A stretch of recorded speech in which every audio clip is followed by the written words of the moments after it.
Ito na ho yung video. Anong ginagawa nila? Teka lang ho, i-zoom ko. Hindi ko rin ho maintindihan eh, pero ito, itong may buhat na to, parang bata pa to Mga gantong ito, dapat di pa ata nagtatrabaho to. Pati yung mga nag-aaway, oh. Minurot niya edad yung mga yan, Bakit kasi nasa ganyan lugar yung mga bata? Sila Argos at Berhel. Sino? Kriminal yung mga yan eh. Napakulong na namin yan sila. Balitaan nga namin, patay na yan eh. Tapos buhay pa pala. Diyan lang pala natatago. At kung nasan sila, nandun si Scarlett at si Matos. Ayan, may ebidensya na tayo na may ginagawa silang illegal. Pwede nang pasukin ng mga polis yung compound nila. Tumawag ka ng polis. Pwede mo bang i-zoom in doon sa batang yun? Yeah, please.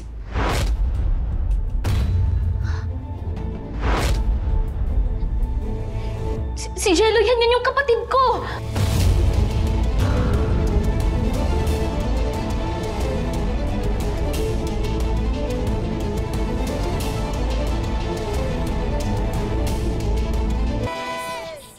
Kapatid mo?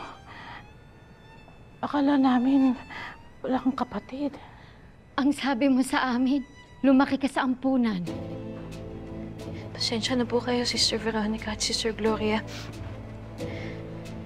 Hindi ko naman po sinasadyang maglihim. Masakit lang po kasi talagang pag-usapan eh. Totoo po na lumaki po ako sa ampunan. Hindi ko lang po nasabi na may kapatid po akong si Jello. Nung mag-18 po kasi ako eh, kinailangan na po akong umalis sa ampunan. Pero nangako po ako sa kapatid ko na babalikan ko po siya. Wala nang lugar para sa akin dito. Kailangan ko na talagang umalis. Ano ako? Basta maghahanap agad ako ng trabaho. Mag-iipon ako, tapos maghahanap ako ng matitira natin at babalikan kita. Inayos ko po yung buhay ko. Nag-ipon po ako, tapos nakahanap po ako ng matinong matitiran po namin ni Jello. Pero nung pagbalik ko po doon, wala na po siya eh. Tumakas daw po siya kasi nagtampo daw po sa akin.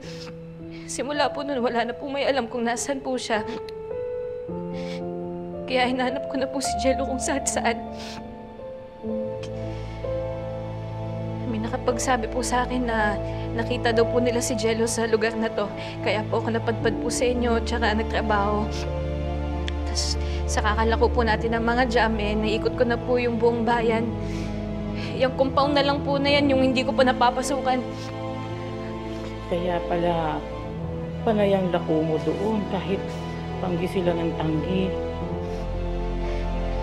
Pakiramdam ko po kasi na nandun po yung kapatid ko eh.